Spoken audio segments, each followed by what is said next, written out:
So we're talking about the Elizabethan age. Yesterday we had seen the how Elizabethan age uh, had seen the emergence of the prose and literary criticism, which had played an immense role in the development of the Elizabethan prose. Along with this Elizabethan prose, we have seen the development, or let's say the starting period of the Stuart dynasty. uh, in that case, we have seen that how the death of Queen Elizabeth first lead to the emergence of the Stuart dynasty. Then we have seen, even though we have seen the genealogy where which talked about the heir to the English throne, and finally, as we didn't find anything which was appropriate, anyone who was appropriate for the throne, and then these people they must have to they have to move for the Scotland and the Scottish dynasty. And that's why James VI of the Scotland became the King James I of the England, and from here we can find the Jacobean age has been started.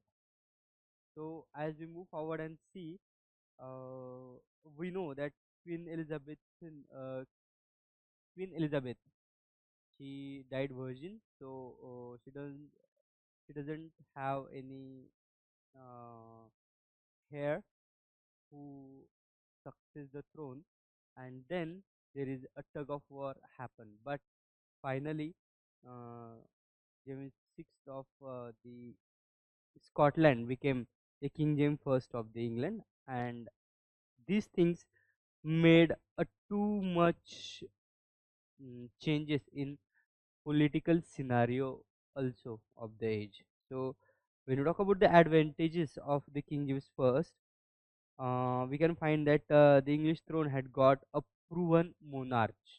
Okay, an old and experienced king. Actually, he was became the king of Scotland in 1567, as he was born in 1566 only, but he became the queen. Became the king of the Scotland in 1567 inherently. He enjoyed a rising reputation in Europe and ended England's war with Spain, established peace. So, as he became the king of the England, he started exploring the world, and the one of the important thing, he ended England's war with Spain and established peace. Yeah, a male monarch after 40 years of the Virgin Queen's rule. That is another important characteristics. Then King James first, uh, he was actually the married person, and he was with kids, so ensured long-term political stability. So this was some uh, um, what we can say advantages of the King James first, and hereafter we can see that there is too much changes happen in the England's politics, and it had given a kind of boost to the development of the literature, but there is a big but. Meanwhile, what happened? A strong advocate of royal abolition. That is one thing. When you talk about the royal absolutism, sorry,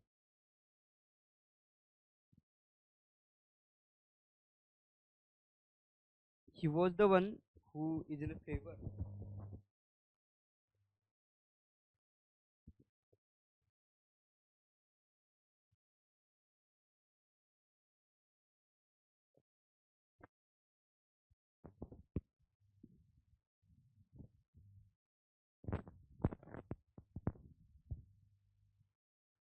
Yeah.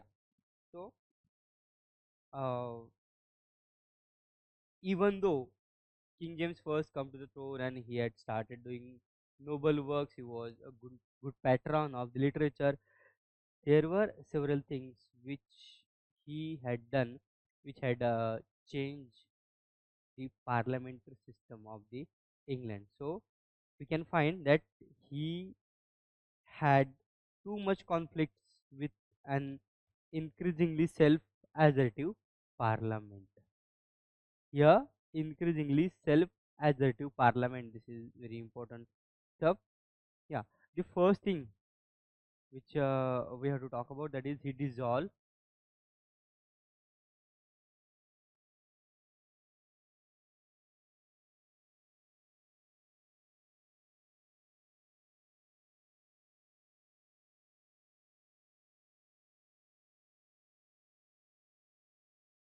What he has done, he dissolved.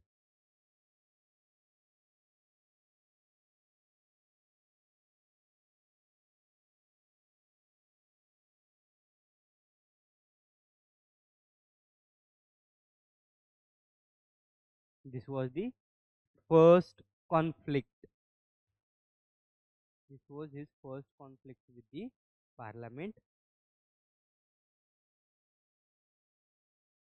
The second thing, which was one of the very ridiculous thing in the politics, what he has done, he set the stage for rebellion against Charles First, his successor.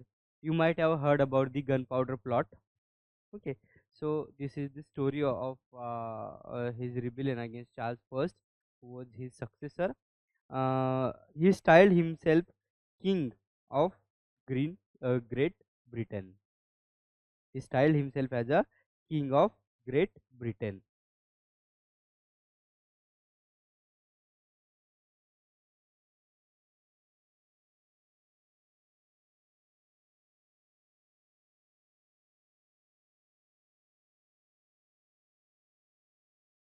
So this made um, numerous changes in the literature and the contemporary situation. In that case, actually, even though actually when we talk about the King James First, he learned and scholarly aroused in him literary ambitions rarely found in the princes, but which also tended to make him a pedant. So he has some learned qualities. He was a scholar, and he was. You might have heard about this one, that he was the one who translated the Bible also. No matter who was uh, the worker or who had took an effort for this one, but the name of King James First was there.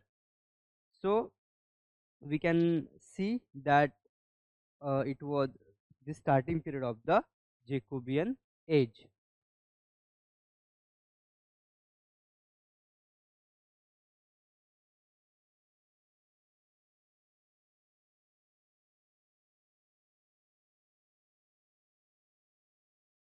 The Jacobean age,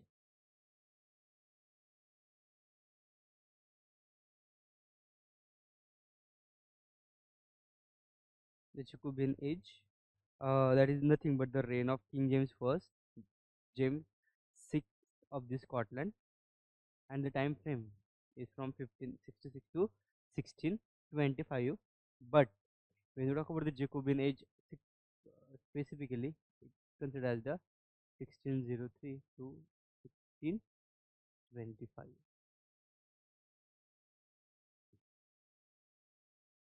Uh, the only subtle differences from this preceding Elizabethan age, that no major visible dramatic change of moods and everything was going on.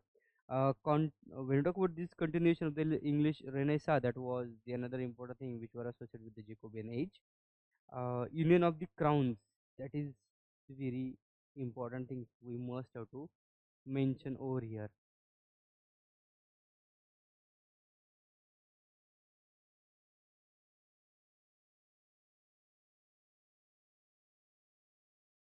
As I told you that uh, this is one of the revolutionary thing in history of uh, England as well as in history of English literature, that the unification of England and Scotland.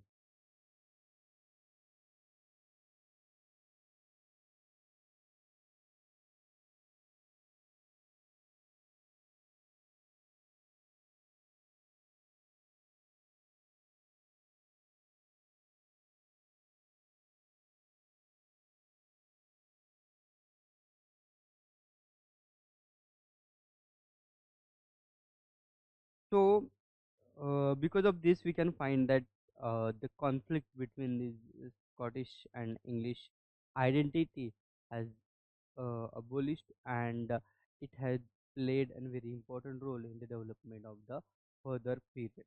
Okay, let's talk about the general moods in literature in this period. As we just go forward and see, this was a period where we can find the dark, questioning the stability of the social order, and preoccupied with the problem of evil. This was the period where we can see the Renaissance was on its peak, and that's why there was several questions has been asked, and they were always question the stability of the social order. Mm, so people became very wise, and they have their own stuff to do, and that's why we can find these people who are looking for their place in the society, and that's why they always question the stability of the social order. um, there is one thing which we can must have talk about, that is the preoccupied questions. As I told you that when we just go forward and see the whole age, there's always been clash between the monarchy and the parliament, and that's why King James first also abolished or dissolved the parliament first in 1511, and this was considering a starting period of the English Civil War. Means many students considered this act of 1611 of dissolving the English Parliament as a spark to uh, the English Civil War. As we just go and try to talk about this general mood in literature, this was a period where drama was on its peak.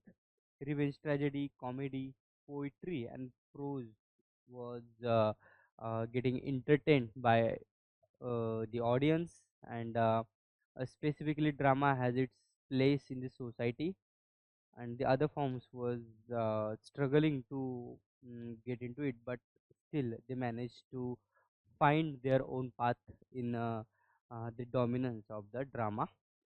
Ben Jonson, then Francis Beaumont, then John Fletcher, John Donne, Francis Bacon, and Robert Burton are the some person who were associated with this one. The day by day we'll talk about these all writers, and their contribution to the English literature also. Mm. The graceful verse of Johnson and the cavalier poet, but also the intellectual complexity of the metaphysical poetry of John Donne. This is a short characteristics of this age. So on the one hand, we can see the graceful verse of Ben Jonson, and on the other hand, we have these cavalier poets. Who are the cavalier poets? What is this cavalier? Caroline Age will discuss about it. So the cavalier poets, but on the other hand, we have this intellectual complexity of the metaphysical poetry of John Donne. Also, metaphysical poetry was one of the important topic which we must have to discuss. We'll discuss about it in our upcoming lectures. But as we see, we can find that the role of the literature of the period is a bit in disguise, because even though people seek for the entertainment, there is a kind of um, what we can say, instability in their mind, as there is always a clash between the King James First and the Parliament. Uh, when we talk about the monumental achievement of this age, there is nothing but the King James First, or let's say the King James version of the Bible, which was written in this period only. Okay.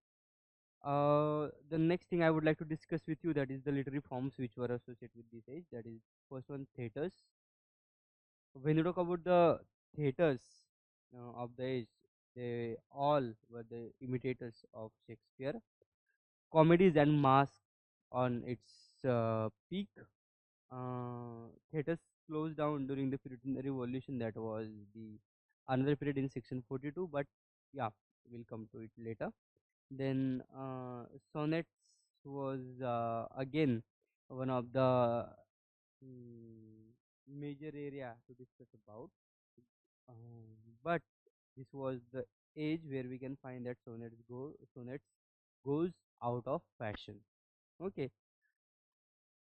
Mm, yeah, we can say that the literature has been used afterwards, like after Queen Elizabeth uh, first for religious purpose, and it was used by John Donne, and the second for political purpose by John Milton.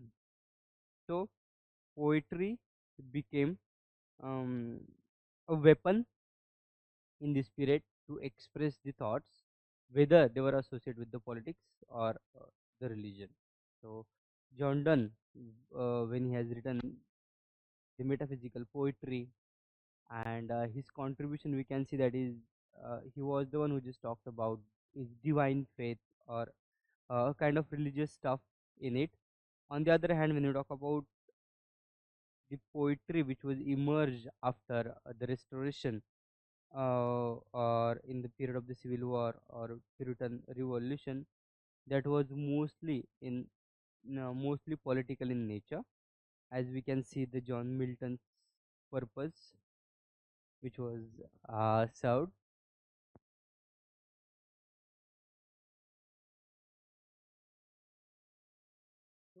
So poetry used as an purpose.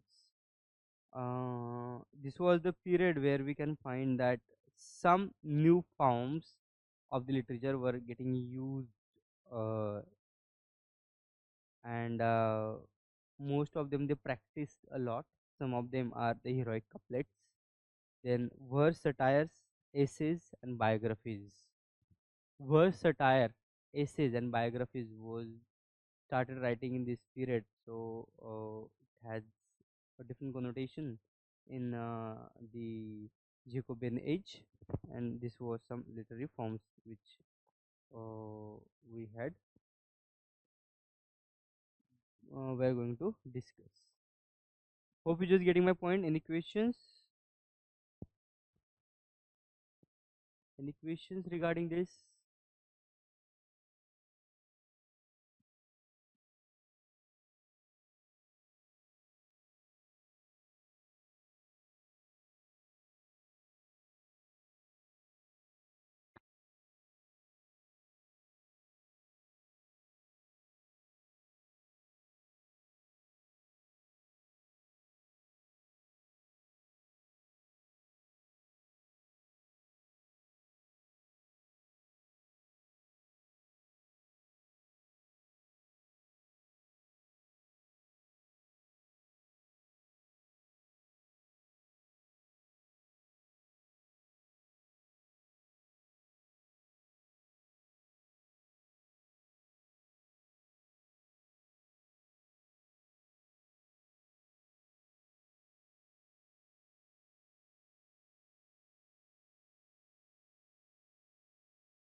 I'm just looking for the good PPT, but I have this one.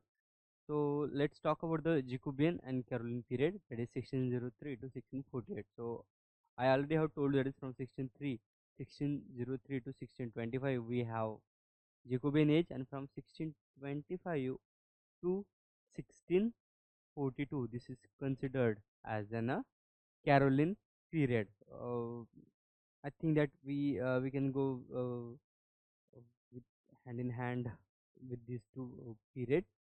So there is no need to segregate them. After it will move only they move directly to the Puritan age. So that's why what we'll do, we'll just take the playwrights of the age first, as they have an immense kind of uh, response in this particular period. Okay, so any insights from you?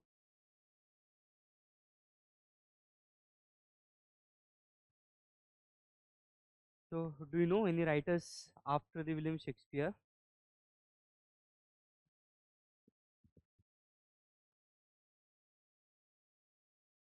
William Shakespeare, we had several writers, and some of them are very popular.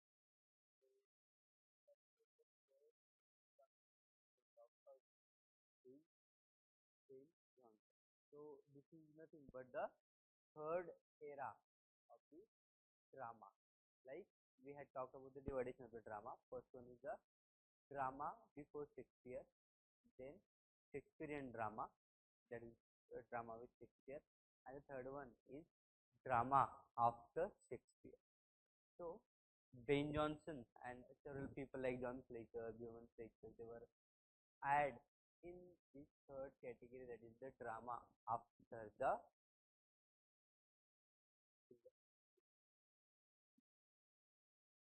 This was the period where we can find that is revenge tragedies was very famous, and along with revenge tragedies, there's tragicomedies, several tragicomedies, and they also come into the picture.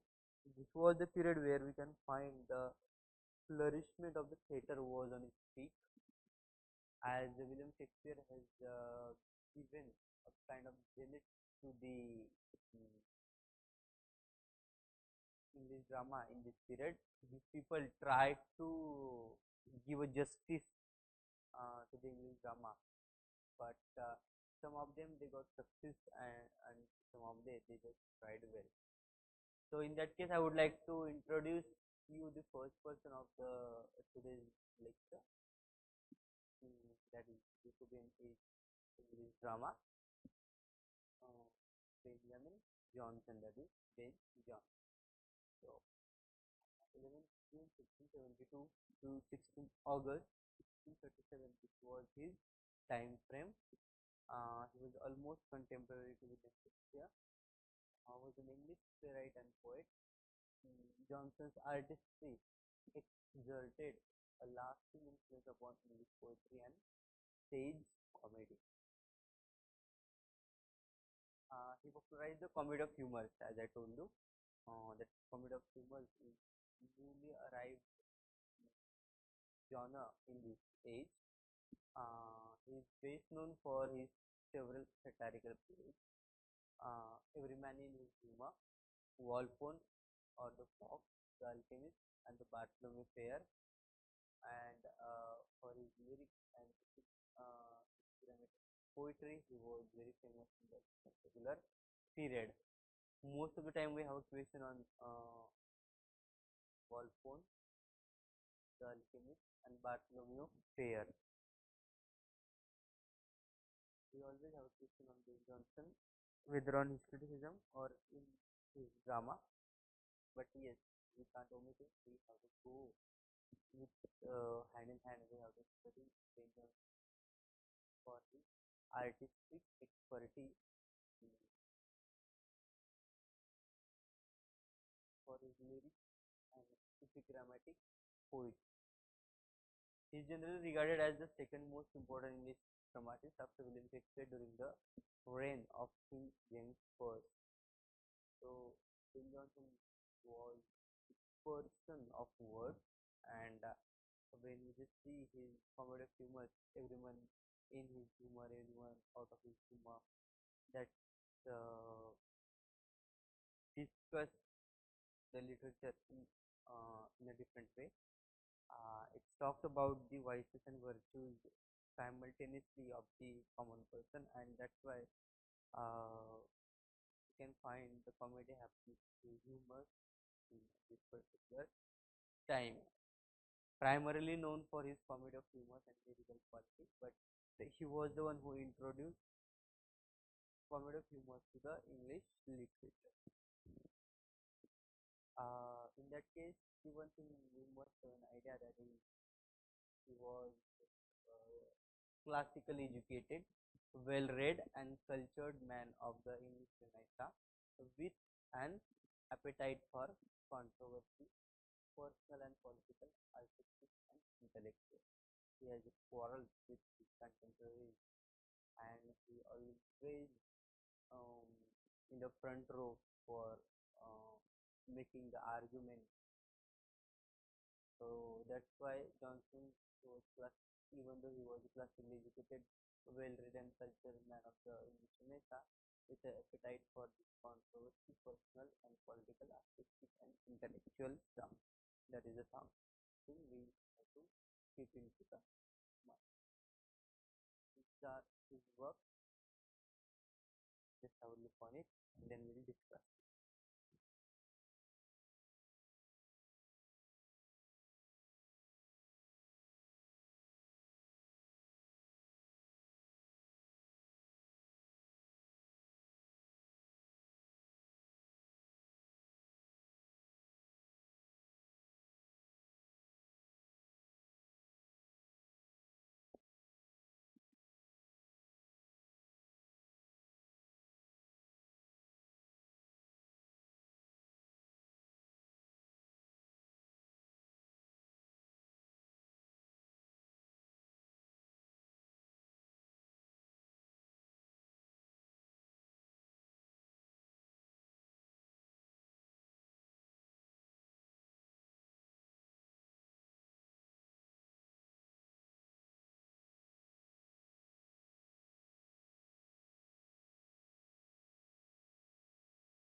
So when we talk about the Johnson's career in 1998, Johnson produced his first great success, that is Everyman, in his humor, capitalizing on the way for humor plays which George Chapman had begun with. Then humorous days in Muir. William Shakespeare was among the first of actors to be cast in his work. Johnson followed this in 1599 with Every Man Out of His Humor, a pedantic attempt to imitate Aristotle. So, as I told you, he studied classical literature.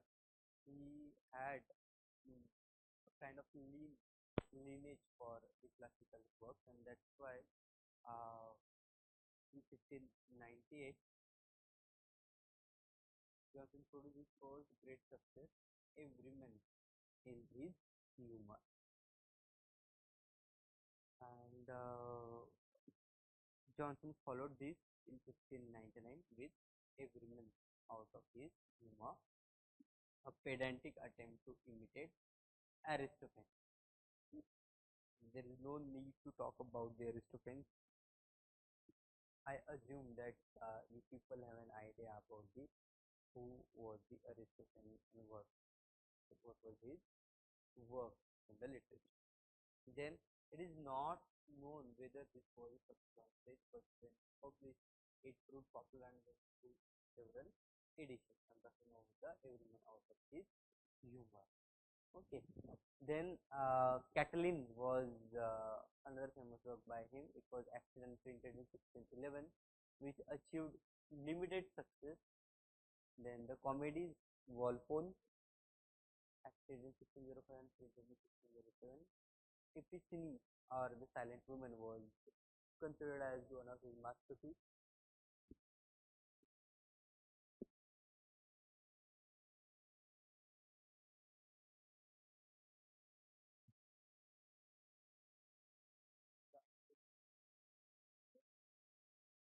Bartholomew Fair,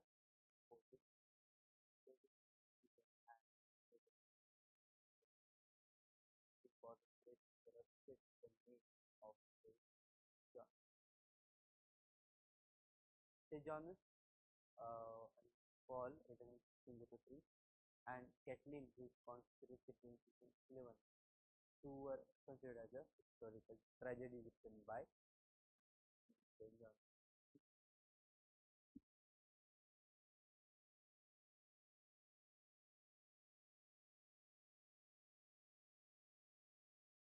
The Alchemist and Volpone were immediately successful. These are the plays which had given Ben Jonson a name and fame at this time, but as he was a classical in nature, he tried to give lecture kind of stuff to people. He tried to tell the importance of the classical mm, writers or writings which were all-time favorite work of the Ben Jonson. Okay, I would like to introduce the topic, that is War of Theatre. You might have heard about this war between the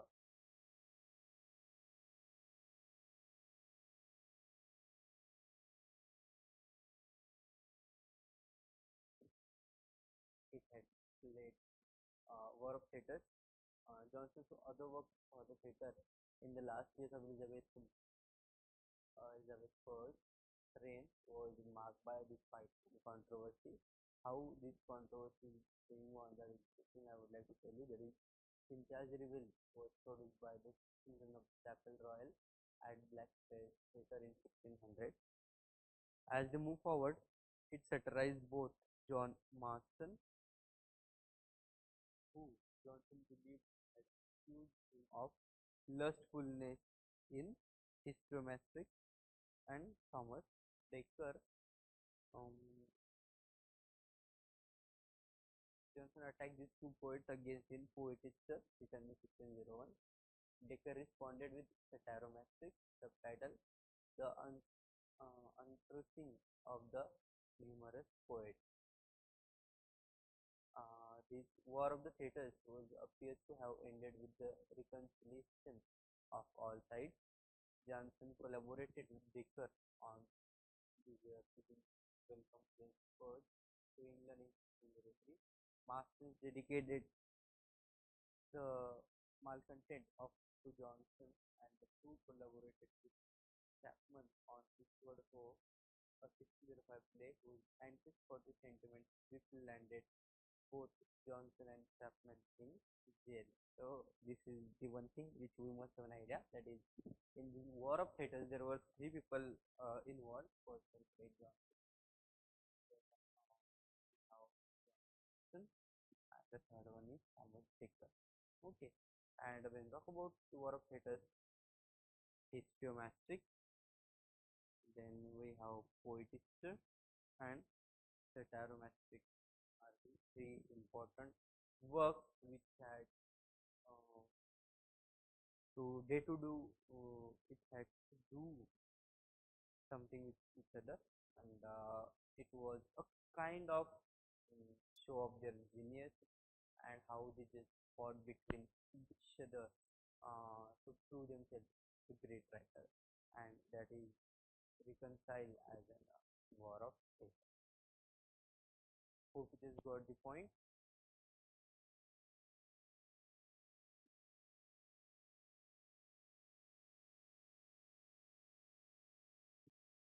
next person I would like to talk about that is the George Chapman. Just have a look on him. Then we'll discuss.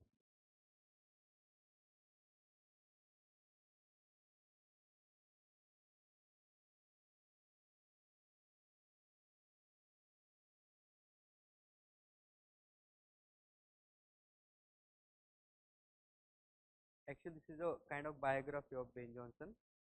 Mm, But yeah, you must have an idea about it. Then we'll discuss his work. First, George Chapman, not Ben Johnson.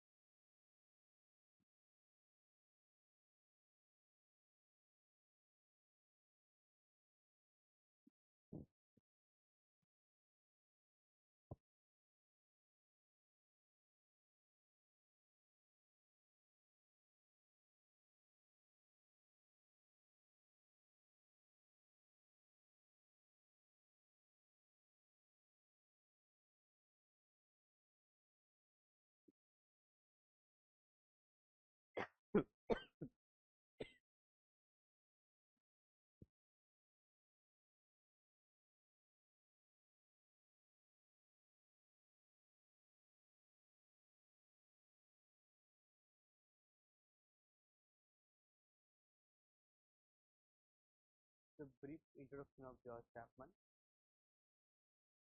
Champion 1569, London, well, May 1634. He was born in London in 1559 and died in London in 1530. He is a dramatist, translator, and poet. He was a classical scholar. His work shows the influence of Stoicism. Chapman has been speculated to be the rival poet of Shakespeare's sonnet by William Minto and as an anticipator of the metaphysical poetry of the 17th century. But yeah, these are only speculation. Chapman is best remembered for his translation of Homer's Iliad and Odyssey, and that's why we have one of the famous poem that is on looking on the first looking into the Chapman Homer. So we can find that he was one of the great translator of the age also. As we move forward, yeah, this is his works. Have a look on it, and then we'll discuss.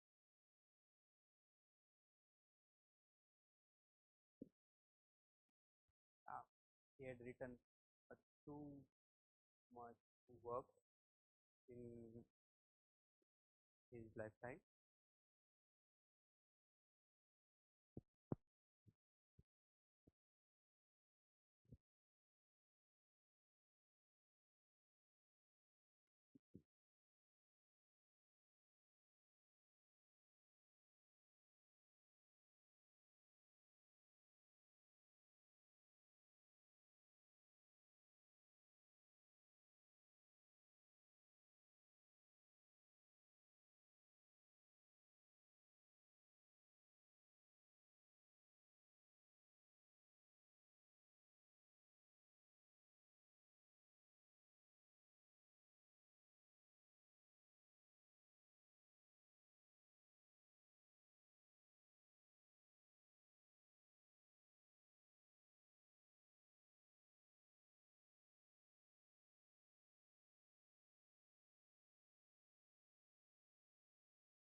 The widow's tears display shows a willingness to experiment with dramatic form. So we can find that he had done too much experiments in his work, and the first play which was written in the style of humorous comedy, that is an humorous days mirror.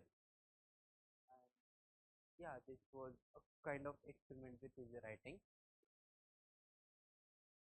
which Ben Jonson later used in his Everyman in his humor and Everyman out of his humor. So basically, Ben Jonson copied George Chapman while writing comedy of Everyman in his humor, Everyman out of his humor. With the widow's tears, he was also one of the first writers who made comedy with more serious themes, creating the tragicomedy later made famous by Gilbert and Fletcher. So again, he was the one who blended the comedy. Okay, so in his work, The Widow's Tears, he was also one of the first writers to meld comedy with more serious themes. So comedy,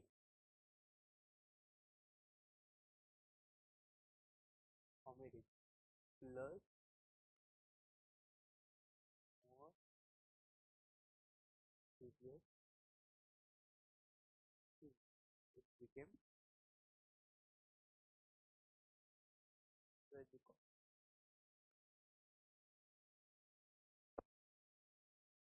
If you think which mm, this is the person who experimented with the different writing styles, and he brings something truthful to the reader.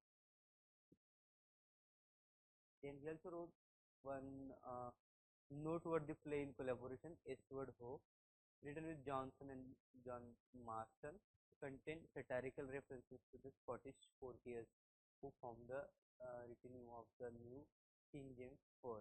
So again, we can find that they have put an eye uh, on the Scottish courtiers of the age also, and through it, we just come up with a new kind of work.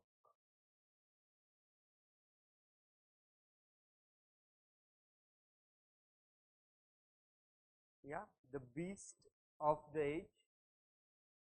Yeah, I'm using the word the beast of the age, that is John Webster. John Webster was famous for his revenge tragedy, and he was the one who had written a very strong revenge tragedy which became very famous after William Shakespeare's work. Okay, in that case, you can see the written stuff in front of you, John Webster and his work. We'll discuss it. Let's have a look on it.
Yeah, so as I told you that John Webster, he was considered the devil of the age. English Jacobean dramatist best known for his tragedy, The White Devil and The Duchess of Malfi. Both are the very interesting one. If you got time, please go and read it.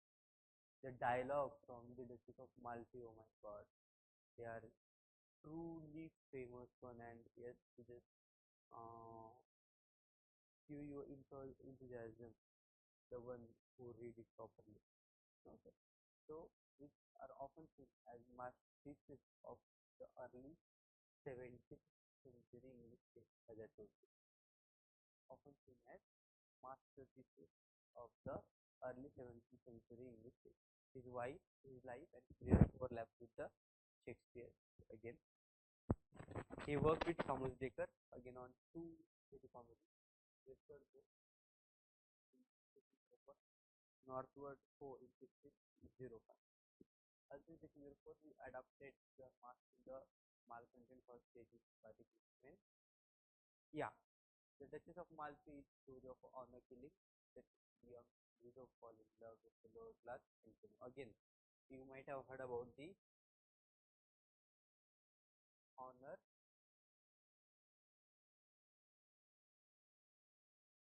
killing. It was prevailing in that age also. So the plot of the story is a duchess who was actually a widow, but she fallen in love with one of the lower class and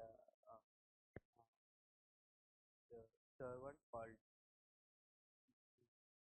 Antonio, and this thing was not accepted by her two evil brothers, and they both kill their own sister. Okay. In that case, there is a one character called Bosola who works as a round character, and we can find that he had played a very important role in the development of the plot. So that's why this story was became very famous in that period. Her evil brothers, Duke Ferdinand and the Cardinal, they reach at the height of what we can call it as a brutality, and they just killed their own sister. So, which had made very long lasting impact on the stage at the time, and the work of the Bosola also had given a new kind of subject to the discussion of the drama of that age. So Bosola, servant of Duchess, who betrayed base villain round character at that time. So these are the line from it. Cover her face, she died young. My eyes dazzle, that was by Ferdinand. And The White Devil was another famous work which was associated with John Webster. The White Devil, where we can find Victoria villain characters rises from death to darkness. Diamonds spread their light, which was one of the famous dialogue associated with the lake. So these are the two works only. Let's not talk more about the other work. You can have a look in, with in some of the other work. And next one, Thomas Heywood.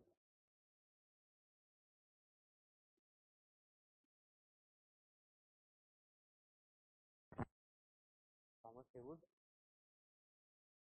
1570 is his birth year, and 1641 he died. An English playwright, actor, and author. His main contribution were to late Elizabethan and early Jacobean theatre. We know he is best known for his masterpiece, A Woman Killed with Kindness, a domestic tragedy, which was the first performance to be at the Rose Theatre by the Worcester Men's Company. A Woman Killed with Kindness, that is considered as Thomas Heywood, one of the famous works. Okay, these are his tragedies: A Woman Killed with Kindness, a domestic tragedy, The Rape of Lycra. There will be some tragedy. How a man rescues a good wife from a bad. This is the one, The Wise Woman of Hopkins, that was performed in 1904. The Captives was a very interesting work by Thomas Wood. Uh, a Maidenhead Well Lost was performed and published in 1634. The Late Lancashire Witches, written in 1634, written in collaboration with Richard Root, a famous comedy by Thomas Wood. Romances is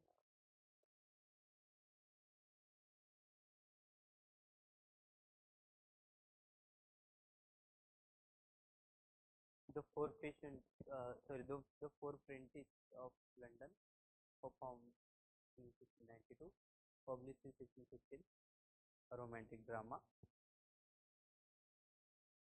The Royal King and the Royal Subject, performed in 1615. Yeah, The Fair Maid of the West, Part 1 and 2. It was again a romantic drama by Wood. A Challenge for Beauty, The English Traveller, Fortune by Land and a Sea, written in collaboration with William Raleigh. This was a famous romance literature.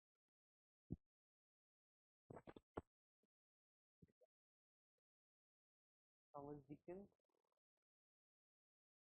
Thomas Dekker.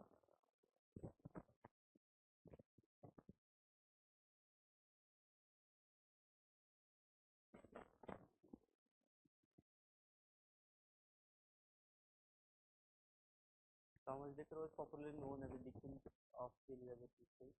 The Taromac was his original play. It was a reply to Ben Jonson's poetry. Shoemaker's Holiday was uh, another famous work by him. The Gentle Craft was the subtitle to this work, and it is a city comedy. So, this is the thing which we can find very impressive in the works of the Jacobean writers, Jacobean dramatists.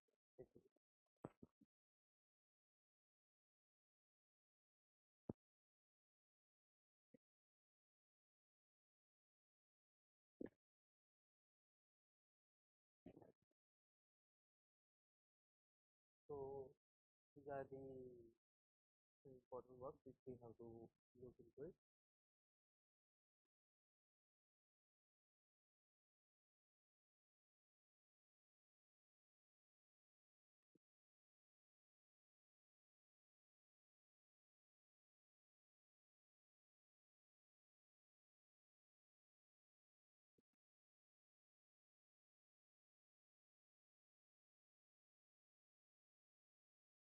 Yeah, so if there is something for you,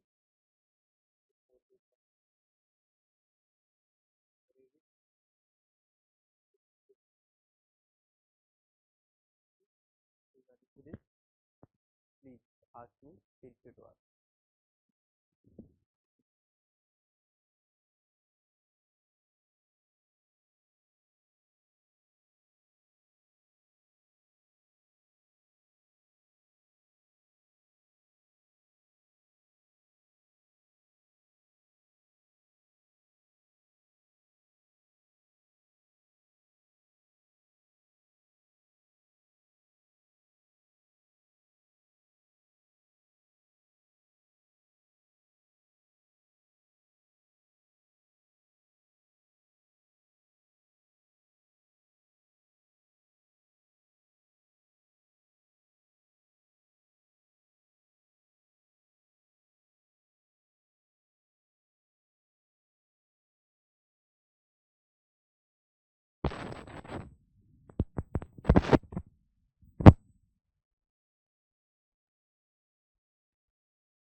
Note, notes had played a very important role in the development of the human intelligence. So it will be helpful for you also. That is only my motive behind to read this book. So I want to discuss a little bit from the class. So I hope you just uh, for the writers, some of the other writers which were um, which we have to study. We studied them in our next lecture, and it will be beneficial for you to just go through these writers and see their writing. Which kind of people they have written. That that is just will help you. Also, बऱ्याच गोष्टी आहेत की त्या ह्या writers लोकांनी खूप छान प्रकारे लिहिल्या आहेत किंवा त्या डेव्हलप केल्या आहेत. आणि हा जो पिरियड होता Jacobean age or the late period of the Shakespearean age. तिथं आपल्याला या सगळ्या गोष्टी बघायला भेटतात. जसं मी सांगतो की यांनी नवीन नवीन ज्या गोष्टी आहेत त्या ह्या एजमध्ये खूप झाल्या. मेटाफिजिकल पोएट्री अजून यायची आहे. त्याच्या अगोदर हे जी comedy of errors, comedy of humours, ह्या सगळ्या गोष्टी ह्याच पिरियडमध्ये झाल्या. आणि ठीक आहे, नंतर थोडा सोशल अनरेस्ट होता, तो विषय वेगळा, पण स्टील आपण जेव्हा याचा अभ्यास करतो तेव्हा आपल्याला बेन जॉन्सन आणि जॉन फ्लेचर सारखी जे माणसं, जॉर्ज चॅपमन सारखी जे माणसं की त्यांनी ह्या एजमध्ये लिहिलंय त्यांना आपण कधीच ओमिट नाही करू शकत. किंवा in that case we can also have the role of John Donne in metaphysical poetry. ते येईल नंतर, पण स्टील फ्लेचर्स आणि ते त्यांची जी रायटिंग होती ते पण तितक्याच इम्पॉर्टंट होत्या. सो त्यांना आपण ओमिट नाही करू शकत किंवा त्यांना निग्लेक्ट नाही करू शकत in the realm of the literature. And that's I am asking you to just go read it again and it will be beneficial for you in your exam. Okay, you can't deny the contribution of these writers along with the Shakespeare and the literary style which they have used in their writing. That is the another stuff to talk on or to discuss about. So there were several writers which were remain.